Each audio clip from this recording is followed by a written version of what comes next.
तो बिहार में सियासी शतरंज की गोटियां तेजी के साथ मूव हो रही हैं। सूत्र कह रहे हैं कि नीतीश कुमार 28 जनवरी को इस्तीफा दे देंगे और इसका मतलब है कि आरजेडी और जेडीयू की राहें जुदा। अगर नीतीश इस्तीफा देते हैं तो यह इंडी गठबंधन के लिए बड़ा सेटबैक होगा। वैसे आपने एक कहावत तो सुनी होगी कि अपनी अपनी डफली और अपना अपना राग। इसका मतलब है कि सबका अलग मत और सबके अपने विचार। अब यह कहावत आज के समय इंडी गठबंधन पर सही बैठती है, जिसमें कहने को तो कई पार्टियां हैं लेकिन सुर सबके अलग अलग हैं। जून 2023 में इंडी गठबंधन बना था। तब इस गठबंधन के नेताओं ने बड़े बड़े दावे किए थे। यह कहा था कि वो सब बीजेपी को हराने के लिए एक साथ आए हैं। सभी पार्टियां एक हैं, बीजेपी को हराना ही उनका मकसद है। ये सब बातें इंडी गठबंधन के नेताओं ने ही कही थी, जिसमें ममता बनर्जी भी थीं और नीतीश कुमार भी। लेकिन अब इंडी गठबंधन के बड़े चेहरे एकला चलो की राह पकड़ रहे हैं। पश्चिम बंगाल में 42 लोकसभा सीटें हैं और ममता बनर्जी सभी 42 सीटों पर एकला चलो के साथ ही आगे बढ़ गई हैं।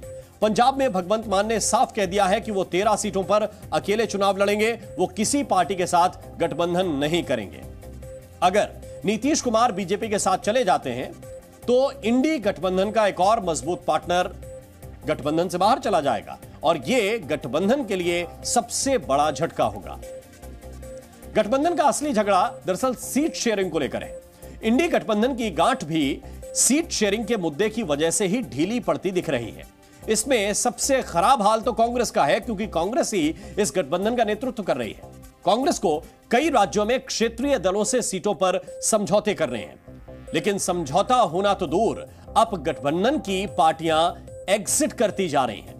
जो सियासी गणित अभी बनता दिख रहा है उससे यह तय है कि इंडी गठबंधन में राज्य की सबसे ताकतवर पार्टियां ही यह तय करेंगी कि वहां चुनाव सीट शेयरिंग के साथ लड़ा जाएगा या नहीं। ऐसा होना स्वाभाविक भी है। जिस तरह बंगाल में टीएमसी सीट शेयरिंग के नाम पर कांग्रेस का जो दबाव है वो बर्दाश्त नहीं कर रही है, ठीक वैसे ही मध्य प्रदेश या राजस्थान में कांग्रेस टीएमसी की डिमांड किसी भी कीमत पर पूरी नहीं करेगी। मीडिया रिपोर्ट्स की माने तो बिहार में आरजेडी जेडीयू को 17-17, कांग्रेस को 4 सीटें और लेफ्ट को 2 सीटें देने का फॉर्मूला बना था, लेकिन कांग्रेस इस फॉर्मूले पर राजी नहीं हुई।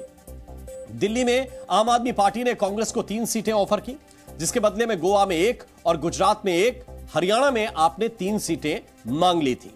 इस पर भी कांग्रेस सहमत नहीं हुई। पंजाब की कुल 13 लोकसभा सीटों में से कांग्रेस 8 सीट अपने लिए चाहती है, लेकिन यहां आम आदमी पार्टी ने अकेले सभी सीटों पर चुनाव लड़ने का साफ ऐलान कर दिया है।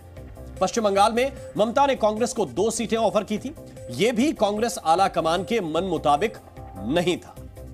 इंडी गठबंधन में सीट शेयरिंग से कांग्रेस समेत गठबंधन की कई पार्टियों में टेंशन है, लेकिन इनसे बीजेपी को इस गठबंधन के अस्तित्व पर सवाल उठाने का मौका मिल गया है।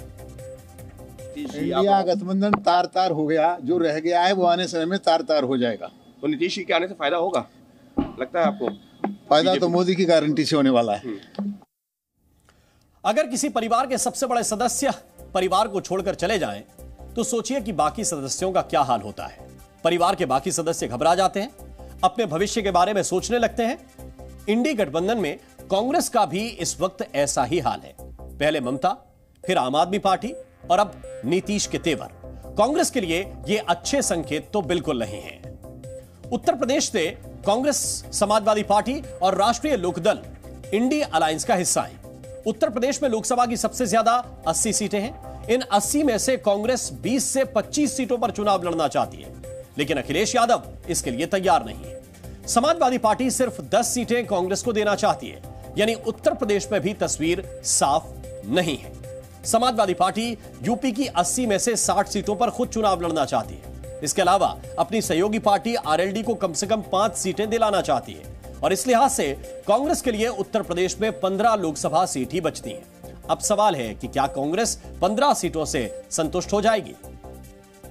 देखिए, ममता जी ने लड़ने के लिए कहा, इसलिए कांग्रेस को मनाना चाहिए। कांग्रेस की बड़ी जिम्मेदारी है छोटे दलों को साथ लाने की। बहुत अच्छा गठबंधन हो रहा है और सीट का नहीं है, जीत का गठबंधन है। ये कांग्रेस को कितनी सीटें दी जाएंगी? सीटें की संख्या कितनी भी हो सकती है, गठबंधन जीत के आधार पर है। जीत ही हमारा बंटवारे का रणनीति का हिस्सा है। विपक्ष लगातार कह रहा है कि इंडिया गठबंधन अब भटकने लगा है। वो खुद ही भटके हुए लोग हैं, बीजेपी के लोग। तो इंडी गठबंधन के साथी एक एक कर जा रहे हैं, लेकिन राहुल गांधी न्याय यात्रा में बिजी हैं। हालांकि बदले सियासी माहौल के बीच राहुल दिल्ली लौटे हैं। कांग्रेस की न्याय यात्रा के शेड्यूल की बात करें तो 27 और 28 जनवरी यानी शनिवार और रविवार को पहले से छुट्टी रखी गई थी, लेकिन जिस तरह से जेडीयू और आरजेडी की नूरा कुश्ती के बीच तलाक की नौबत आई है, उसे देखते हुए राहुल के अचानक लौटने के बाद कई तरह की अटकलें भी लगाई जा रही हैं।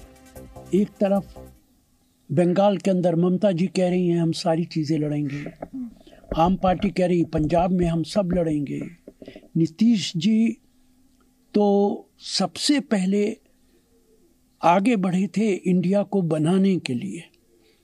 आज उन्हीं को लेकर तरह तरह की बातें हो रही हैं। ये उनकी जिम्मेदारी बनती है कि वो सिचुएशन को साफ करें, क्लैरिफाई करें, ताकि ये जो शक और शुबे के हालात हैं ये ख़त्म हो सके। कांग्रेस पार्टी अपने सारे अलायंसेस को इज्जत देती है, एलाइज को इज्जत देती है और सबको साथ लेकर चलती है। इंडिया अलायंस का नेतृत्व कांग्रेस कर रही है, इसीलिए कांग्रेस की ही यह जिम्मेदारी भी बनती है कि वो सभी पार्टियों को बांध कर रखे। हालांकि ऐसा होता हुआ दिख नहीं रहा है। ममता आम आदमी पार्टी के रुख के बाद अब कभी भी नीतीश बड़ा कदम उठा सकते हैं, और अगर नीतीश ने बीजेपी के साथ जाने का फैसला कर लिया तो इंडी गठबंधन को सबसे बड़ा झटका लगेगा, जिसका सबसे बड़ा नुकसान कांग्रेस को ही होगा। Zee News.